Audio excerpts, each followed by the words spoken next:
Assalamualaikum warahmatullahi wabarakatuh. Selamat pagi anak-anakku kelas 11. Semoga anak-anakku kelas 11 yang di rumah maupun yang di pondok diberi kesehatan jasmani maupun rohani. Semoga keluarga besar Pondok Pesantren Bahrul Ulum selalu diberi kesehatan jasmani maupun rohani. Amin amin ya robbal alamin. Serta di sini saya selalu mengingatkan kepada seluruh anak-anak kelas 11 harus selalu menjaga protokol kesehatan, karena dari situlah pandemi ini bisa terputus.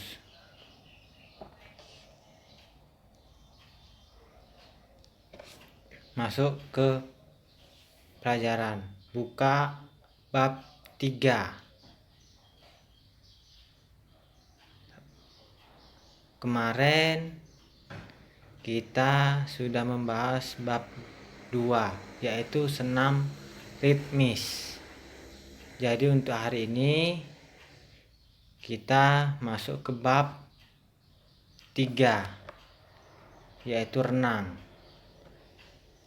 Di sini pasti kelas 11 ini pasti ada yang belum bisa berenang. Nah, apalah kira-kira kendalanya tidak bisa berenang itu? Pasti otomatis ada rasa takut karena ketemu air. Sudah itu pasti terbayang-bayang di dalam air itu ada sesuatu yang sangat bikin kita ketakutan, pasti itu. Kita langsung masuk ke pembahasan. Yang A, sejarah renang di dunia. Nah, di sini ada sejarah renang di dunia. Sebelumnya, sejarah renang di dunia ini masih simpang siur. Jadi, belum bisa menetapkan sejarah renang di dunia ini kayak mana. Belum bisa, masih banyak yang ahli-ahli di dunia itu masih ada kata-kata yang belum ditetapkan kayak gitu. Jadi masih simpang siur intinya untuk sejarah renang di dunia ini.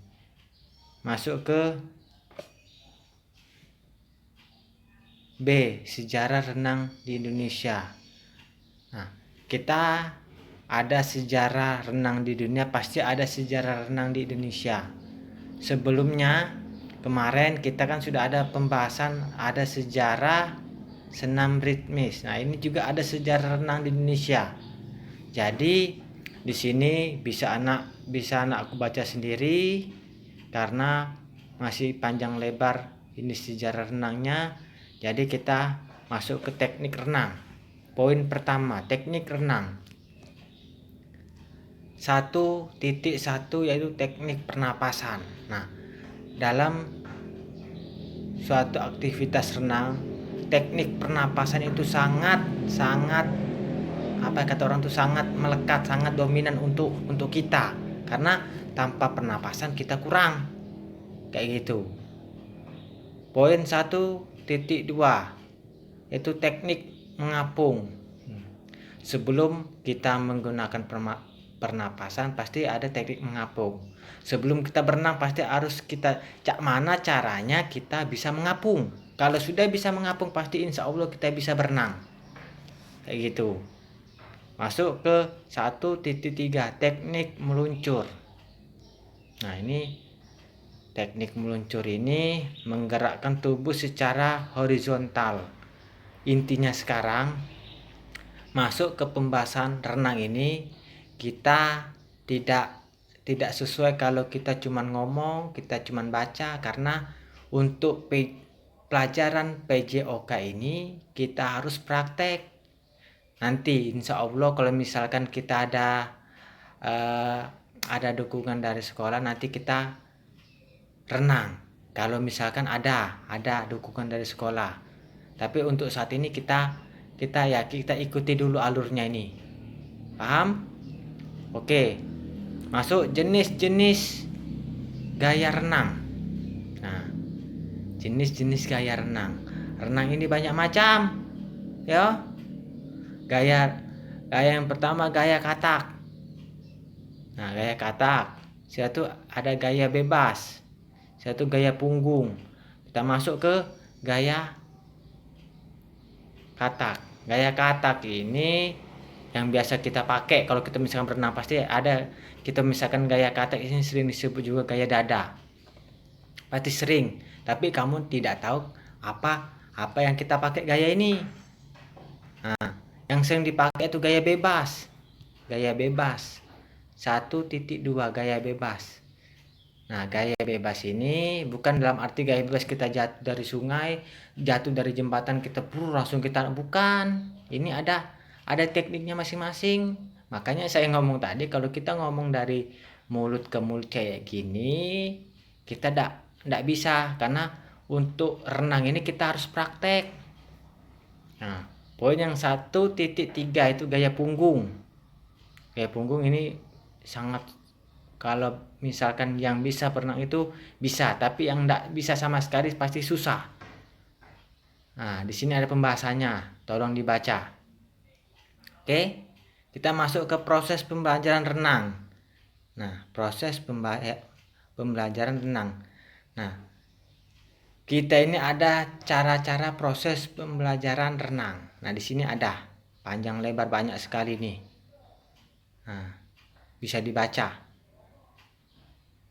proses pembelajaran renang. Karena kita ini kalau misalkan mau renang pasti ada prosesnya. Nah, sudah tuh poin yang keempat, peraturan renang. Nah, renang ini ada aturannya. Jadi jangan basing-basing. Kalau misalkan kita renang di dusun, renang di tempat kita sendiri, otomatis tidak ada peraturan. Tapi kalau kita sudah renang di luar, contoh di kota-kota, pasti ada peraturannya. Ini ada 15 poin peraturannya. Nah, masuk yang ke 5, ukuran kolam renang. Nah, bisa dibaca sendiri. Oke. Sekarang kita masuk ke silakan kerjakan halaman 34 uji kompetensi 1 sampai 10, esai 1 sampai 5. Di sini saya harap dikerjakan baik-baik. Sudah itu yang pulang pergi itu dijapri ke saya, yang pondok kumpul ke perpus, karena setiap hari insya Allah saya ada, walaupun tidak tiap hari ini, tapi insya Allah saya ada, pasti saya ambil. Nah, sudah tuh terakhir hari Minggu, lewat dari hari Minggu ndak saya terima lagi. Hari Minggu malam Senin masih saya terima, tapi kalau misalkan hari Senin apa hari Selasa ngumpul ndak saya terima. Cukup menakut ya. Oke, semoga pelajaran kita hari ini memberi berkah untuk kita. Semoga pelajaran kita hari ini bermanfaat untuk kita semua. Amin amin ya rabbal alamin. Cukup sampai di sini. Billahi taufik wal hidayah. Assalamualaikum warahmatullahi wabarakatuh.